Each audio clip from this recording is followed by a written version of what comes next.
Tabii defaten vurguluyoruz, Elazığ kültür şehri, sanat şehri, musiki şehri. Aynı zamanda sahip olduğu potansiyellerle çok iyi bir turizm şehri. Hazar Gölü ile yaz turizmine, Hazar Baba Kayak Tesisi ile kış turizmine, Harput ile de inanç turizmine çok ciddi katkı sağlayan önemli bir şehir. Ve yine sağlık turizminde de çok önemli adımlar atıyoruz. Bugün burada Fethi Sekin Şehir Hastanesi'nde bu güzel mekanda sağlık turizmini konuşmamız, sizlerle birlikte olmamız hakikaten gurur verici.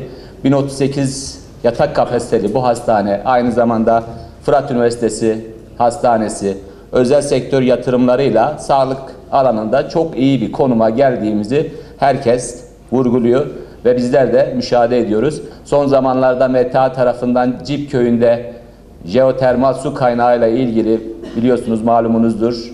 Belediyemiz bünyesine aldık. 30 yıl boyunca suyun kullanım hakkı belediyemizde olacak.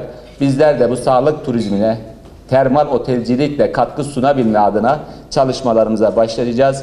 İnşallah bu sempozyumun hayırlara vesile olmasını temenni ediyorum. Sağlık turizmini genellikle 4 ana başlık altında topluyoruz.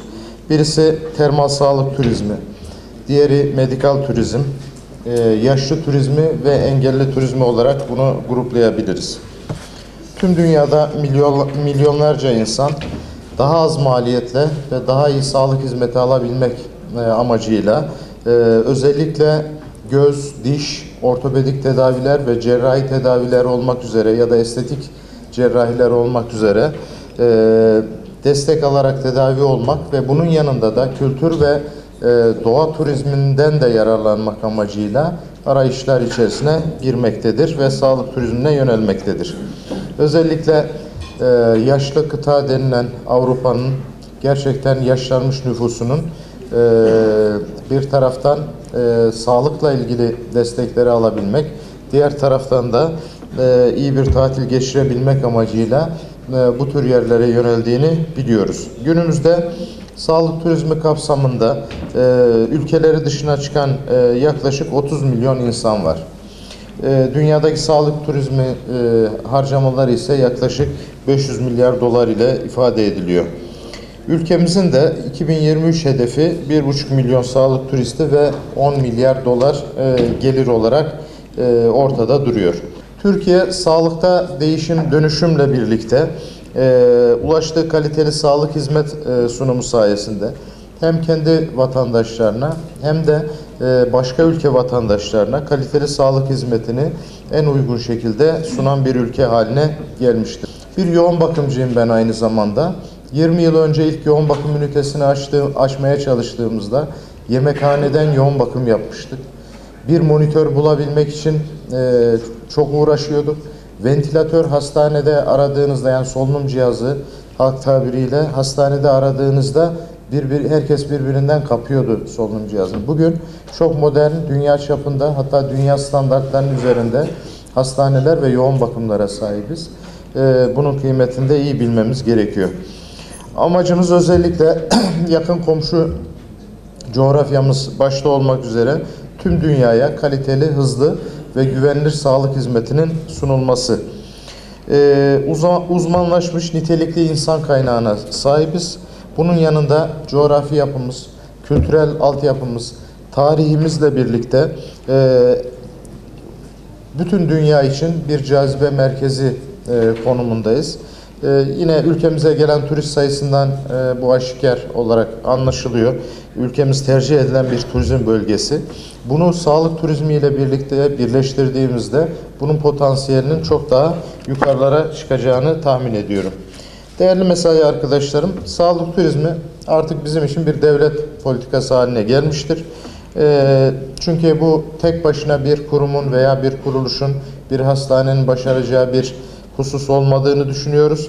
Bu hedeflerimize ulaşmak amacıyla Sağlık Bakanlığı önderliğinde Uluslararası Sağlık Hizmetleri Anonim Şirketi adı altında bir şirket kuruldu. Faaliyetlerine de 31 Ocak 2019 yılı tarihi itibariyle başladı. Genel müdürümüz burada. O da sizlerle daha sonra bir sunumda faaliyetlerden bahsedecek. Tabii ana amacı sağlık turizmini bir düzene kavuşturmak.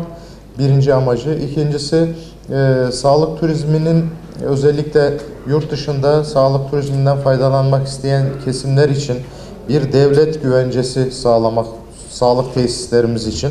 Bunun içerisinde kamu özel ayrımı yapmadan amaç Türkiye'nin sağlık tesislerinin yurt dışına tanıtılması, bu amaçla politika ve stratejiler geliştirilmesi ve daha fazla sağlık hizmeti sunumu için hastanın Türkiye'ye getirilmesi. Tabii faaliyetlerden bahsederken bunun içerisinde sağlık alanında yabancı ülkelerden öğrenci getirmek de BUSAŞ'ın görevleri arasında yer almakta. Tabii dünyada en hızlı gelişen iki trend var. Birisi gastronomi, turizm anlamında söylüyorum. Diğeri de sağlık turizmi. Dolayısıyla bu iki trende yatırım yapan ülkeler, bu pazarı iyi yakalayan, iyi analiz eden, iyi değerlendiren ülkeler çok başarılı olacaklar ve bu iki alandan da çok ciddi şekilde katma değer elde edecekler. Tabii ülkemiz son yıllarda Sayın Bakanımız vuzuhuyla geniş bir şekilde ifade ettiler. Bu alana ciddi şekilde yatırım yapan, hem kurumsal yapısını oluşturan hem de son yıllarda sağlık altyapısına ciddi şekilde yatırım yapıp dünyada önemli bir model haline getirip sadece kendi ülkesine değil, ülke dışına da gelişmiş ülkelere de model ihraç eden bir ülke konumuna gelmiş. Sağlıkta müthiş bir dönüşüm yaşamış.